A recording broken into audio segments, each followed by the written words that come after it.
Hello everyone and welcome to the Bear Family Christmas at the National Museum of Ireland Natural History. My name is Geraldine.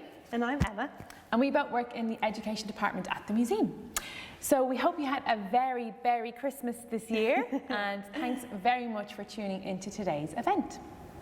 Today we're going to share with you some wonderful videos that explore our natural history collections in the museum. We're also going to share some activities and crafts we've had created for you and which you can download free via our website museum.ie. And last but not least, if you have any questions at all about today's topic or about the museum in general, please do pop them in the comments and myself and Geraldine will be available to answer your questions through the comments on YouTube or Facebook, whichever you're watching, joining us through today. We really enjoy hearing all your questions and we're looking forward to seeing what you're going to ask us.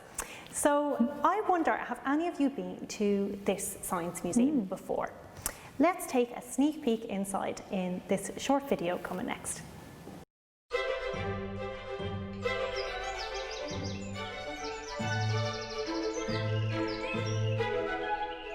Welcome to the National Museum of Ireland Natural History, sometimes called the Dead Zoo. My name is Geraldine. And I'm Emma.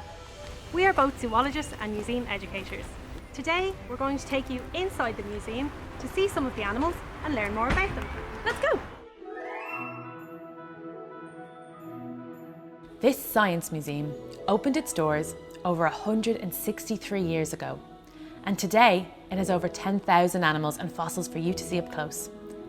Discover the wildlife of the Irish Room and fossils of animals that used to live in Ireland long ago. Visit the Mammals of the World exhibition, where you can get nose to nose with some of the largest creatures on Earth, from whale skeletons to elephants and even a tiger. And don't forget to look at the balconies, where you'll find lots of fish, reptiles, birds, insects, spiders and much more. You can visit the museum to see all these exciting animals, or visit the website to see more videos and a 3D virtual walkthrough of the museum, on which you can learn more about the exhibits from the comfort of your own home or classroom. See if you're able to spot your favourite animal. Could it be the rare giant panda? Or maybe a basking shark, the biggest fish in the Irish Sea? Step inside one of Ireland's most visited museums, where there are lots of amazing things to learn and explore.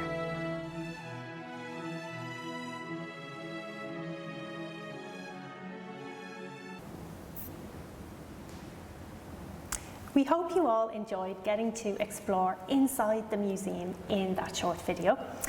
If anyone would like to explore even more, please visit our website museum.ie, where you can find a virtual 3D viewer of the museum, which lets you explore throughout all of the galleries. If exploring isn't enough for you, why not try out some of our museum at home activities? We have some activity sheets there for you to try out, such as our winter word search, something fun for you to do over the holidays. And I think now, Geraldine, you would like to introduce us to a very special animal family today, is that right? Yes, I am very excited to introduce to you a brand new video that we've created here at the museum, and it explores the bear family at the museum. We're big fans of bears here and we hope that you are too. So before we show you this short video, there is one thing that I would like to quickly talk about, and that is, what do scientists mean when they talk about a family of animals? Because it can actually have a few different meanings. So, for example, if you think of a scientist that's studying maybe a family of polar bears in the Arctic, that means they're studying maybe a family, like a female bear, a mother with her cubs. So that's one family of polar bears there. But another scientist might be actually studying the bear family. So what that means is they're studying the different types or species of bears that are found all around the world, living or extinct bears. And so scientists, they basically organize these different types of animals or species together that maybe look similar or have similar traits. And they group them up together because it makes it easier for the scientists to study those animals, to learn about them, and ultimately to use that information to help protect those animals in the wild. And just so you know, the bear family has a scientific name. So all the family names have different scientific names. We know them as the bear family, but scientists call them they call them Ursidae. So it's a weird, it's in Latin, so that's why it sounds a bit funny. So there you go. But right, enough of me talking. It's time to sit back, relax, and enjoy this family of bears video, where you'll get to learn about where the bears live, what they eat, and most importantly, who does big green poos. Ew.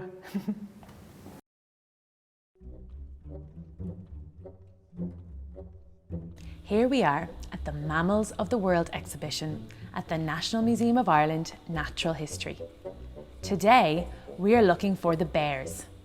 Are these bear paws? No, they're hooves of a zebra. Is this bear skin?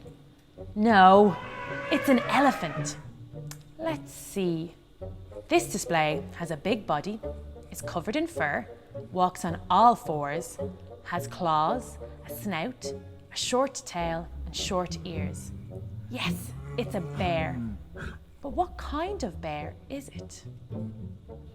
Did you know that there are 8 different types or species of bear, and they're all here at the museum? They are brown bear, polar bear, American black bear, Asiatic black bear, sloth bear, spectacled bear, sun bear, and panda. Let's take a closer look at the brown bear. They have fur all over their bodies to help keep warm and protect their skin. They don't live indoors or wear clothes like we do. They live outside in places such as a woodland. This is their home, also known as their habitat. Can you see their long claws that they use to defend themselves and to help them catch their food? They have a long snout and a much better sense of smell than us. They rely on their sense of smell to help find their food. This is a skull of a brown bear. Can you see the many different shapes and sizes of its teeth? Perfect for catching and chewing their food. These bears are omnivores. This means they eat many different kinds of foods, such as other animals like salmon, but also plants, honey, and even insects. But not all bears are omnivores. Some are carnivores, such as polar bears, which hunt other animals. A panda's favourite food is a plant called bamboo. This means they are herbivores. They like to only eat plants. In fact, they eat so much bamboo that all their poos are green. Ew! Brown bears have a superpower. Every winter, they go into hibernation, where they sleep for many months in a cave or den. This very long sleep helps them avoid the cold weather and lack of food. When spring arrives, it's time for the hungry bear to wake up and find some food. Though not all bears hibernate, it depends on where the bear lives. Some bears and sloth bears live in countries that have a warm climate. So there's always plenty of food and no need for them to go into a deep winter sleep. Did you know that brown bears once lived in the wild in Ireland? These bears are now extinct in Ireland, meaning they don't live here anymore, but they continue to live in the wild in other places around the world. Fossils are the remains of animals that once lived long ago. Scientists find fossils underground or in caves. Brown bear fossils have been found in many caves in Ireland, and you can see these real fossils at the museum. This bear fossil was found in a cave in County Offaly. Here is another, bigger fossil.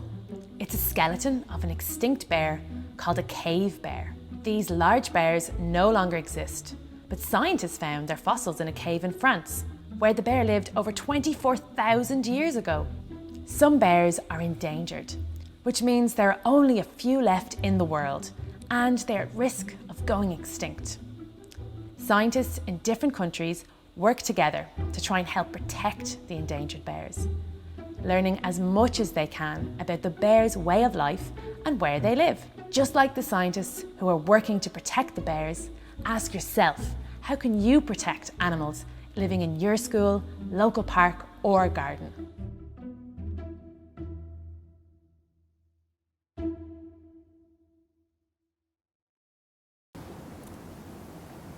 Welcome back, and we hope you enjoyed that video and all the different bears on display at the museum. So it did end on a good question, which was, you might remember, how can you protect animals living in your school, local park or garden? So if any of you do have any good ideas, please do share them, pop them in the comments for everyone to see. We would love to hear how you help the birds, the bees and the frogs that are in your life, so please do share. Now, obviously, we would love nothing more than to discuss with you the nitty-gritty of panda green poo. But unfortunately, we do not have any green panda poo in our collection, our handling collection, to show you today. But good news, we do have some amazing skulls here. So this I'm going to talk about is a big brown bear skull. So I think it'd be nice to see it up a bit closer. So I'll bring it up to camera for you guys to see. Love to get it So do you remember the bear, the brown bear in the video? And actually, you might remember you saw there was a brown bear skull on display as well. So this is one from our handling collection. It is a replica of a big brown bear, and so you can see here that the actual skull would be bigger than my head. It's like wider than my torso. If you just turn to the back here, you can see this part is into the spinal cord. That would be inside the brain case. You could see where the brain is, if there was a brain in there. Then if we swing it back around, you can see this is its cheekbone. There is one eye socket. So their eyes are to the front because they're hunters. Then we have the big nose. And now what I want to focus on are the teeth. So you might remember in the video, it said that brown bears were omnivores. So it means they eat lots of different types of food. And so if you're an omnivore, it's important that you have all the different types of teeth. So if we look here at the brown bear, you can see it has front teeth or incisors, so helping it to bite its food. We also have the massive canine teeth or killing teeth. This is to help them hunt their prey and kill their prey.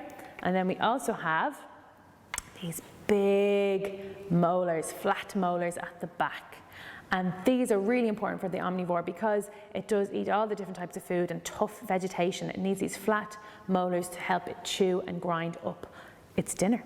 So so that's our omnivore teeth of the brown bear. Hope you enjoyed seeing that up close. Give you a bit of a smile there. All right, so we'll head back now. That was great, Geraldine. It's really cool to see it up close. Yeah, isn't it? There was something else in that video that I thought was really interesting, and I hope it caught your attention at home too. It was that amazing fact you had that brown bears used to live in Ireland. I know, isn't that amazing? So yes, brown bears used to live in Ireland, and do you remember seeing the fossil jawbone that was found in Offaly? So it turns out, that's just one of many fossils that we have in the Museum of Brown Bears, and their fossils have been found in over at least actually 13 different counties across Ireland. Yeah, so lots of places in Ireland they've been found. The oldest fossils date back to about 37,000 years ago, so a long time ago. And so that's evidence that the brown bear lived in Ireland during the warmer periods of the last ice age. The earliest or youngest fossils that we have of a brown bear were found in a cave in County Leitrim, and these date to about 3,000 years ago. That means brown bears in Ireland lived during Bronze Age Ireland. So they lived alongside people. So scientists, we don't know exactly what happened, like what caused the extinction of brown bears in Ireland, but I suppose you can imagine that it was human influenced. So if you think about habitat loss and hunting that happens today and affects animals today and threatens animals today. So this probably is one of the causes maybe for brown bears in Ireland and how they went extinct too. Interesting. So Emma, you have a really cool skull on your side of the table. Can you tell us a little bit more about that, please? I do, yeah. I have another bear skull here. This is a replica of a very large male polar bear skull. So I'm going to bring this up so you can have a better, closer look at it as well. Because there are a few differences between polar bears and brown bears, and you can see them in their skulls, so it's really useful to see. So one thing you might notice is this looks a lot bigger than the brown bear that Geraldine had a minute ago. that's just this particular specimen or this particular animal. So usually polar bears and brown bears are actually pretty much like for like in terms of the size of their skulls.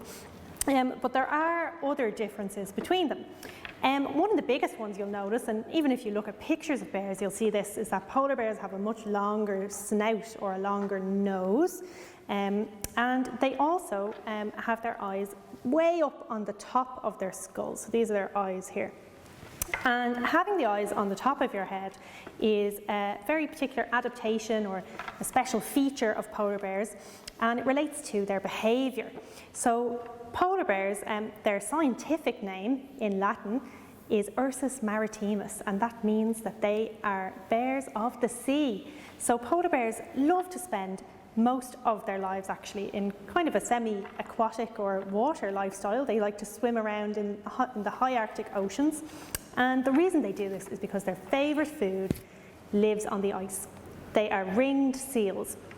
And if you take a look at their teeth, you can see that they're really well adapted to an almost completely carnivorous lifestyle. So their teeth are all a little bit kind of more pointier or less flat teeth than the grizzly bear. And that's because they tend to only eat meat, and in particular the blubber, all the lovely blubber full of energy that helps them survive through the winter. And if you take a look inside their nose, you can see they've got all these kind of curly structures on the inside of their nose here.